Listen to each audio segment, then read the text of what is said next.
You're listening to The Jacob Valk Show.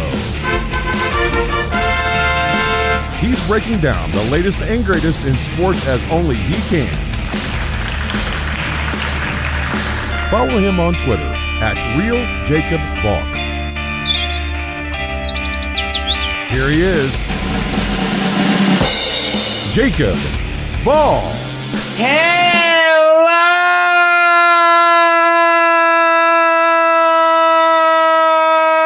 sports fans! Welcome to another edition of the Jacob Valk Show.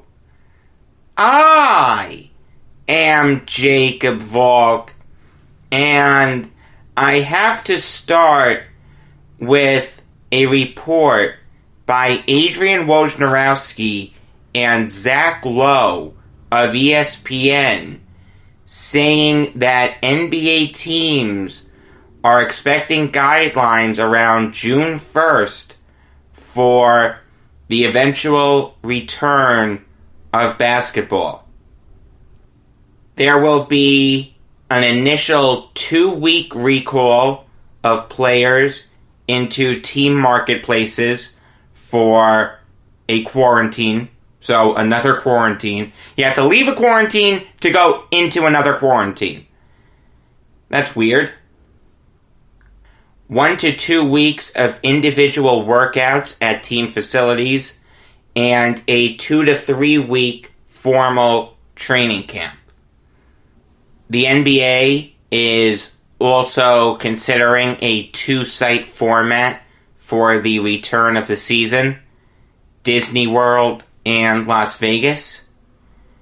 And the league and the union are discussing whether there will be regular season games, a play-in tournament, what the format of the playoffs will be, and whether all 30 teams will be brought back. Obviously, there's a lot to unpack here. The leaving a quarantine to get into the quarantine. You know, you're staying in your house and then you have to leave your house. So you're leaving a quarantine to go into your team's home area for another quarantine. That's just weird. I know why they're doing it, and that's what they have to do. The 2-week period is when we can get all the testing done and see if anyone has the coronavirus. So even though it's a little weird, it has to be done. What's interesting is that to get the players back into game shape, it'll take anywhere from 3 to 5 weeks. That means that from June 1st, assuming these guidelines are issued on June 1st, we're not looking at a return of basketball until June 22nd at the earliest. And at the latest, it's July 6th. To put that in perspective, if there was no coronavirus on July 6th, we know where all the big free agents were going. We know whether Anthony Davis was going to re-sign with the Lakers. We know where Andre Drummond was going to go, Hassan Whiteside, Montrezl Harrell, Fred VanVleet. And we could see a return of basketball on that date. I mean, that is unreal. I've said this before, but we can't have the regular season. Let's take the earliest projection, June 22nd. That's when all the players will be back in game shape.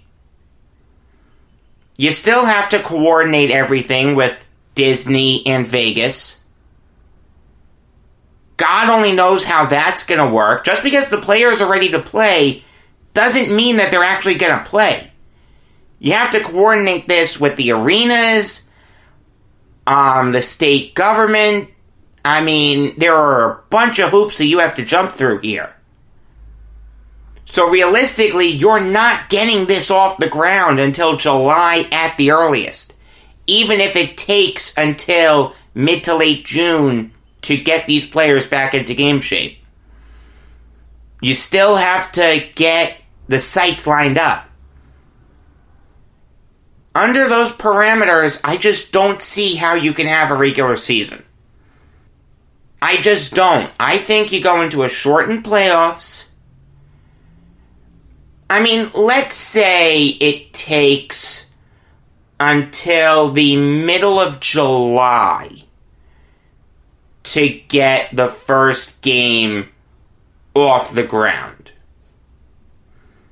So let's say July 15th. Just hypothetically, July 15th. That's when everything is lined up, the NBA is ready to go, and we can get games going again.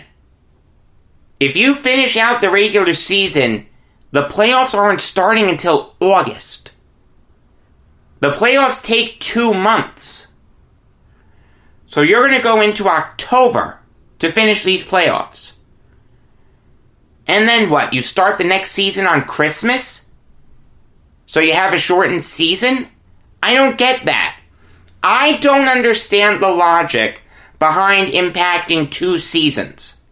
Get this season done as quickly and as fairly as possible. If we're starting up on July 15th, you actually can have 16 teams in the playoffs. You absolutely can. Now, you can't have 7-game series every round, because that's pushing the playoffs into September. Again, we don't want that. That's shortening the next season. You're only giving these guys a month to recover after playing 2 months of playoffs. I don't like that. Shortened series. I don't mind the idea of having best of 3 series in the first and second rounds, and then best of 5 in the conference finals and NBA finals. Even if you wanted to do something like the first round is a 1-game playoff, the second round is 3 games, the third round is 5 games, and the championship round is 7 games. You could do something like that. That would actually be kind of cool. The playoffs then would end in August. It would probably take about a month. And you'd give these guys 2 months to recover. I don't mind that. I think that's fair. You know, this isn't like the NHL where the playoff picture was really muddied. We know which 16 teams are worthy of the playoffs. The Memphis Grizzlies were the 8th seed when the season went on pause. There were 3 teams tied at 9th place. The Trailblazers, Pelicans, and Kings. They were 3.5 games out with like 17 games left to go. That's very tough to make up. And in the Eastern Conference, the 8th seed Magic were 5.5 games up on the 9th seed Wizards. Now, the only thing that was up in the air was seeding. The Indiana Pacers were the 5th seed. They were tied with the Sixers as the 6th seed. Same thing in the Western Conference. The 5th seed Thunder were tied with the 6th seed Rockets. But I'm pretty sure the Pacers and Thunder hold the tiebreakers. So that's how you deal with seeding. In fact, it doesn't really matter for the first round. Second round it matters. First round, it doesn't. I just don't understand why we feel compelled to finish the regular season. And this goes for hockey too. I understand it's unfortunate. Alright? It does leave a bad taste in your mouth. But this is the hand we've been dealt. We have to deal with it. It's just that simple. This idea of we're actually going to finish the regular season, I mean, those are meaningless games. No one was going to go on a crazy run and go into the playoffs. I just don't see that happening. Think about it this way. Before the regular season went on pause, did you say to yourself that the Wizards, Hornets, Trailblazers, Pelicans, Kings, or Spurs were good enough to go on a crazy run and sneak into the playoffs? I didn't. I don't even like the idea of a play-in tournament. We don't have the time for it. Realize something. It's been 2 months without sports. 2 weeks. Okay. That's perfectly fine. This has been 2 months. We're talking about this like there's time to make these games up. There isn't. I don't understand why you're putting an asterisk on next season. There's already an asterisk on this season. And by the way, that's been a big point of contention, the asterisk. The asterisk is what you make of it. If you want to discount it, you can. If you want to give someone like half credit, you can. If you want to take it away entirely, you can. The asterisk is up to you to interpret. It personally doesn't mean a lot to me, but it is something that needs to be considered. 50 years from now, when we're looking back at this season and we see this big gap between the 60th regular season game and the playoffs, little Johnny is going to ask to his father, why was there such a big pause? Well, it was because of this pandemic. And then Johnny will say, well, wait a minute. Has any other NBA season been affected like that? No, it hasn't. Don't you think that's unfair? Yeah, it is. The asterisk is what you make of it. Whatever team wins the NBA Finals this year, they'll still put that banner up in their home arena. And I can promise you they're not going to have an asterisk. But, again, 50 years from now, there will be people saying that title has an asterisk.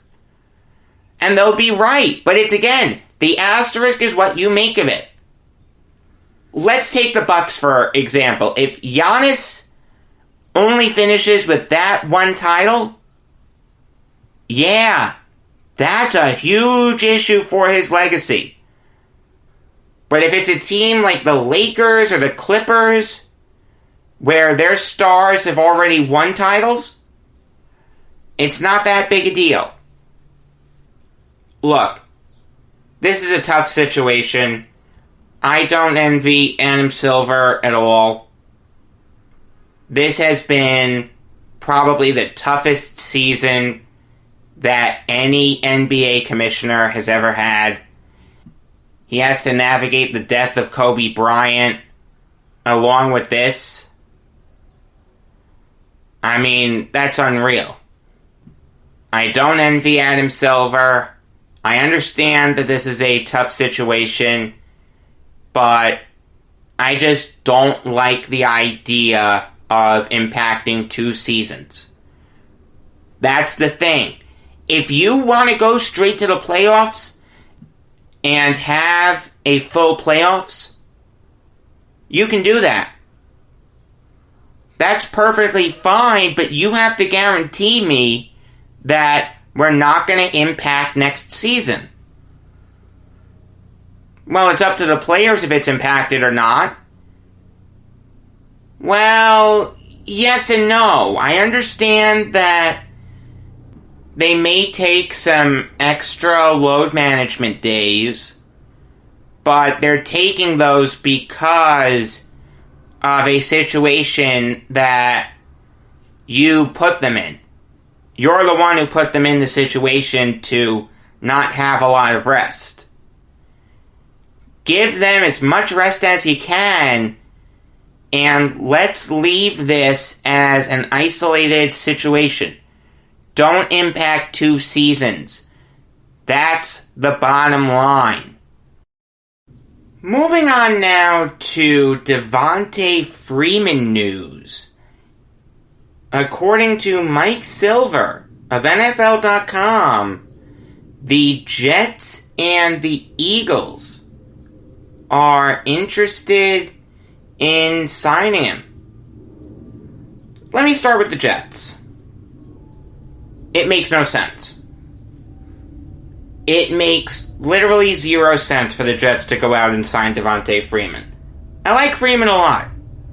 I think Freeman's a really good player, and I'm really surprised that he's lasted this long. Really, really good 1B running back. I don't know if you want him as your bell cow back. He was that good, then he got hurt in 2018, and he really lost a step last year. I don't know if you want him as your bell cow back, but as a 1B, you can do a lot worse. But the Jets already have their running backs. Le'Veon Bell, Frank Gore, and LaMichael Pirine. They don't need another running back. They just don't. No. Do not go out and sign Devonta Freeman. Finalize the contract with Logan Ryan. It scares me a lot that hasn't been finalized yet. Go out and sign Jadeveon Clowney. See if you can sign Larry Warford after signing those 2 guys. And then you're set. Devonta Freeman makes no sense whatsoever for the Jets. The Eagles, it makes perfect sense, though. Miles Sanders has a ton of potential. He had a decent rookie year, not a great rookie year, a decent rookie year. Jordan Howard didn't work out. They brought back Corey Clement. They still have Boston Scott. They could use a really good backup running back. Devonta Freeman would be perfect for them. That's really a match made in heaven. He'd slot in right behind Sanders, could handle like 5 to 10 touches a game, could give Wentz another receiving option, because we all know the Eagles need as many receiving options as they can possibly get. Devonta Freeman with the Eagles makes a ton of sense. He makes no sense for the Jets, but he makes a ton of sense for the Eagles. Moving on now to the Seahawks being interested in Carlos Hyde. That's according to Silver also. And that makes no sense. None whatsoever. They already have Chris Carson, who I really like. Chris Carson was drafted in the 7th round in 2017. Does nothing his rookie year. The Seahawks draft Rashad Penny in the 1st round in 2018. With his back against the wall, Carson looks like the better running back from day one, and has made Penny look like a terrible, terrible bust. Carson has been a back-to-back 1,000-yard running back. One of the more underrated players in the game. Okay, but why can't the Seahawks bring Hyde in as a backup, you may be asking? Well, they drafted DJ Dallas in the 4th round. And I'll get into Dallas a little bit more when I hit the Seahawks on the trifecta, but Dallas has a ton of potential. I understand he wasn't a great running back at Miami by any stretch, but when you look at his raw tools as a running back, he's a jack of all trades. Can catch the ball really well, really good vision, really powerful, really fast, good in special teams. I think Dallas is going to be a really good backup for Carson week 1 because Penny is still recovering from a torn ACL. He's probably not going to be ready to play week 1. So the Seahawks week 1 depth chart is probably going to be Carson, Dallas, and Travis Homer. I have no complaints with Homer as a 3rd string running back. Backup running back, huge issue. 3rd string running back, I have no problem with that.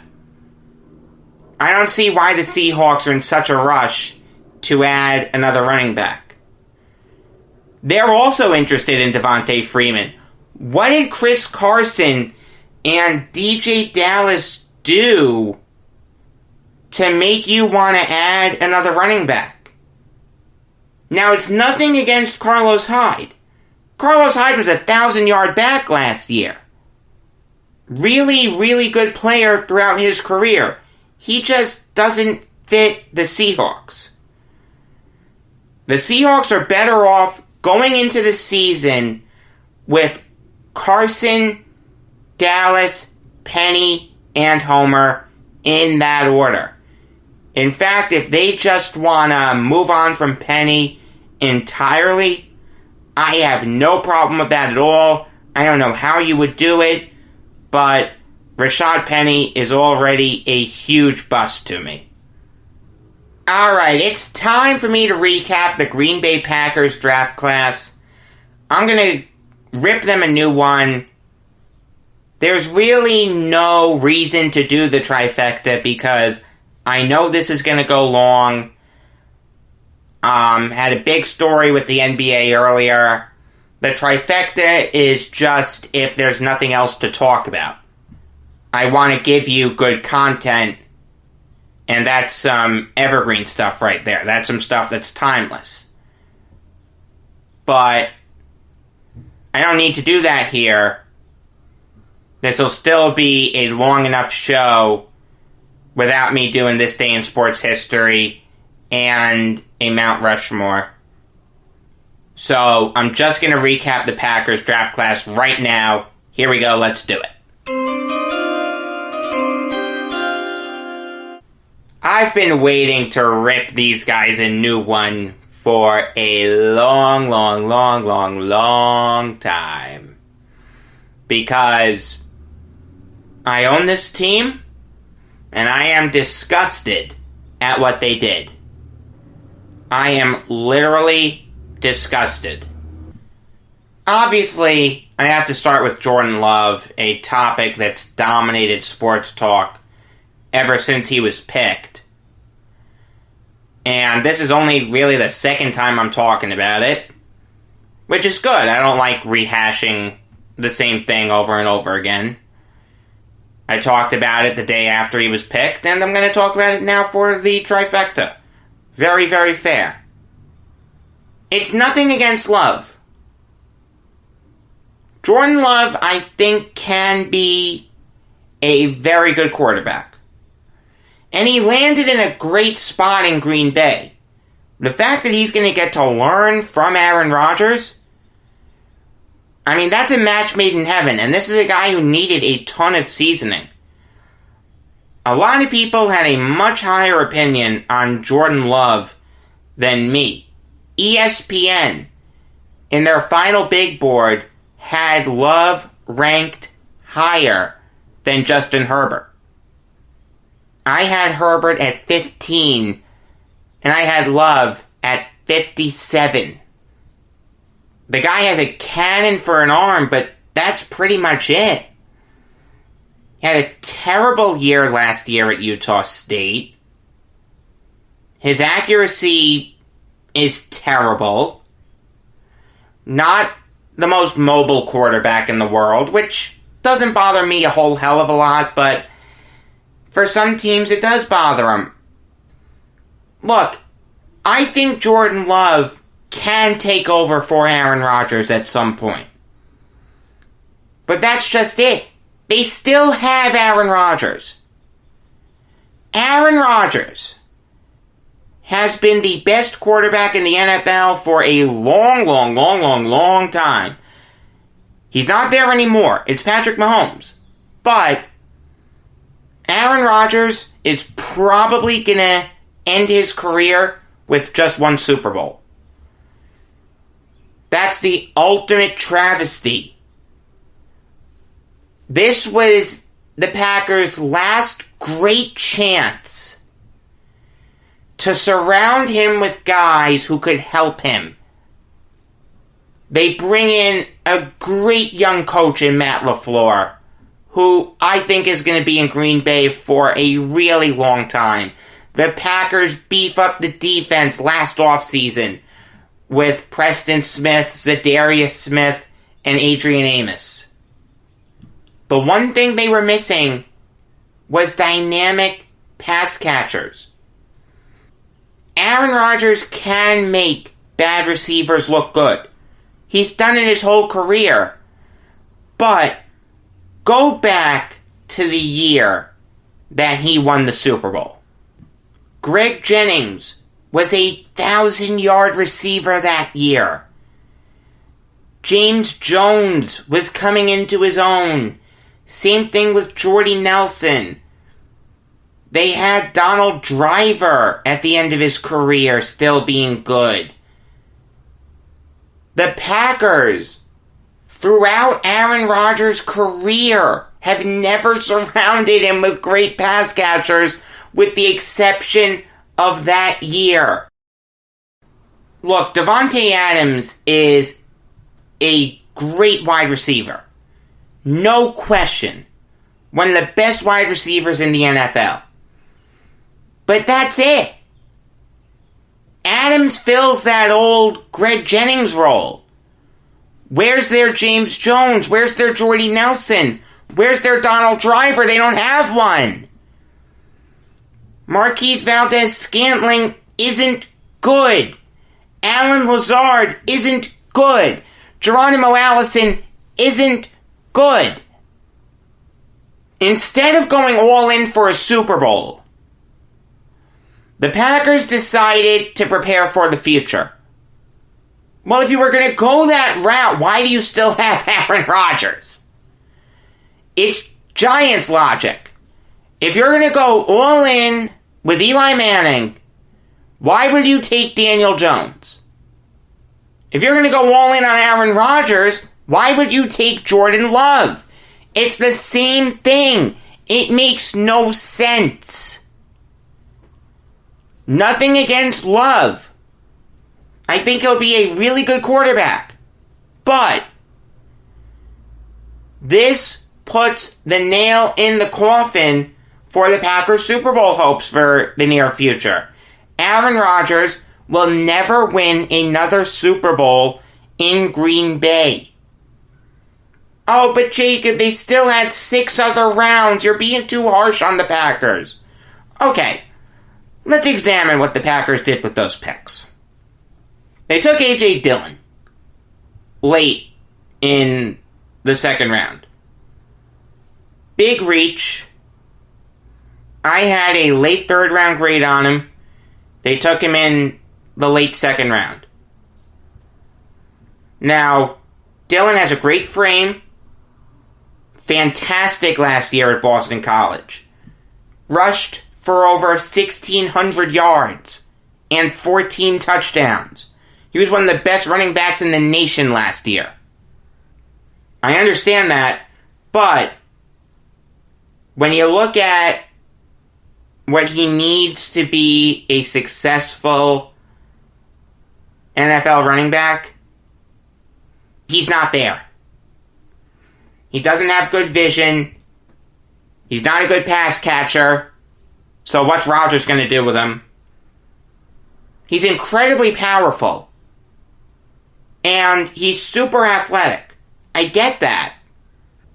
But there were better running backs available. And more to the point, the Packers didn't even need Dillon. They have Aaron Jones. They have Jamal Williams. What is with the Packers taking these players at positions that they don't have holes? I just don't get it. Then in the third round, the Packers finally get Rodgers some help. In Josiah DeGuara, a tight end out of Cincinnati. There's just one issue with that. Josiah DeGuara was a borderline undraftable prospect. I had a 7th round grade on him. ESPN didn't have him on their final big board. This guy has no speed whatsoever. Terrible route runner. I mean, even at Cincinnati, he wasn't a great pass catcher. In 2018, he caught 38 passes for 468 yards and 5 touchdowns. Last year, he caught 39 passes for 504 yards and 7 touchdowns. Not great. Not terrible, but not great. I mean, he'll help Rodgers just based on the fact that he's a tight end, but there's not much that he's going to be able to do. The Packers helped Rodgers in the worst possible way with that pick. The help they gave him was a 0. With that pick, it went to a 1. And that was it for skill position players. In the 5th round, they took Kamal Martin, a linebacker out of Minnesota. That was actually a really good pick. I can't begrudge that pick at all. The Packers had a very underrated need at linebacker. The edge rushers are fine with the Smiths, but Oren Burks and Christian Kirksey aren't that good. Kamal Martin may be their best inside linebacker already. Jack of all trades, master of none, smart player, good on one-on-one battles, really, really good tackler, can play all 3 downs, good frame. The Packers made a great pick with that, but it's just sad that they waited until the 5th round to make such a great pick, and it came at the expense of their future Hall of Fame quarterback. In the Packers' defense, though, in helping Rodgers, they did give him some good offensive linemen. John Runyon was a guy who I said the Jets could take. Really, really good bloodlines. His father was a very good, bordering on great offensive lineman. Really smart player, tough player. Good in run blocking. Not great in pass blocking, but I think he can get there. He has the IQ necessary to improve his pass blocking. I think John Runyon has the potential to be one of the big steals of this draft. Jake Hansen was a good, not great player at Oregon. Started all 4 years and was probably middle of the road. But that's not bad. I'll take that in the 6th round. Ton of experience. Hard worker, smart player. Really good technique. He has the potential to turn into a decent offensive lineman. I don't hate that pick at all. And Simon Stepaniak is a really tough player. Smart. Great frame. Played well at Indiana. Wasn't great, wasn't terrible. The thing is, the two things that he really needs to be good at, pass blocking and run blocking, he's anemic. He is the prototypical project. If you work with him for a couple years, he can get good, but under no circumstances do you put him in week 1. On no circumstances do you put him in at all. Just have him on the roster, but have him inactive on game day. Have the head coach, the offensive coordinator, and the O-line coach work with him for a year or two, and maybe he'll get better. He can, but it's not a sure thing. Vernon Scott is a really, really good player. I like Scott a lot. I think he has a ton of potential. Really good frame, really athletic, really smart, great IQ, hard worker, and plays the game the right way. He was starting at TCU, but he played special teams also. I mean, how often do you see that? He's a really, really good kid. The thing is, he's not very strong. He tends to get lost in coverage. The best way to describe him, and it's kind of a funny example, but I think it's really apt. In Monsters University, Mike Wazowski had the heart to become a scarer. He just didn't have the skill. It's fair to wonder if Scott has the skill necessary to be a really good player in the NFL. If he keeps working hard, maybe he can get there, but, I mean, worst comes to worst, the Packers got a guy who can maybe be a future coach for him. I mean, that's how great of a locker room presence he is. I'd want to keep him around and see if he wants to be a coach. Jonathan Garvin is another jack-of-all-trades, master of none. The thing is, he takes a lot of plays off.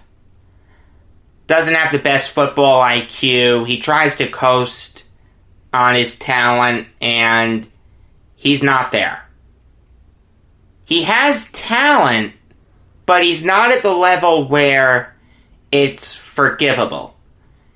You know, a guy like Myles Garrett, who does take plays off, okay, you can live with that because he's so talented.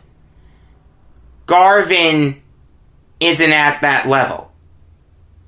If he can get his head screwed on straight, the Packers found themselves a really good player. If he can't get his head screwed on straight, he's going to flame out of the league. All in all, it's impossible to love what the Packers did. I mean, they had a good day 3, but days 1 and 2 were terrible. Nothing against Love and Dillon, but they just don't fit what the Packers need. I just don't see them winning a Super Bowl in the next 5 years. And by then, Rodgers is going to be gone. You've wasted his whole career. It's the biggest travesty in all of sports. The Packers also needed a cornerback. I mean, you saw that in the NFC title game. They got lit up by the Niners. They didn't pick a single corner. Vernon Scott is a free safety. I'm debating between a C and a C-. I think I'm gonna have to give them... Oh man, it's tough. See, I like the players they took. They just don't fit the roster. Alright, you know what? Since I own the Packers, and I have a cheesehead at my house, and I used to have a Packers tie. I don't know if I still do. I don't think I ever wore it. But because I like the team, I'll give them a C. Still not a good grade by any stretch. But it's better than the C- I was thinking of. Their fans are also great fans. They sit out in Lambeau Field in the freezing cold every Sunday, so I'll bump up the grade just for that. Tomorrow, maybe you'll get the full trifecta. I don't know. I just don't see the need to do it today. I mean, like I said, it's just a time filler. I didn't need to fill time. Today was a full show. Until tomorrow, I am Jacob Valk saying, never win 20 games in a year. They'll expect you to do it every year if you do.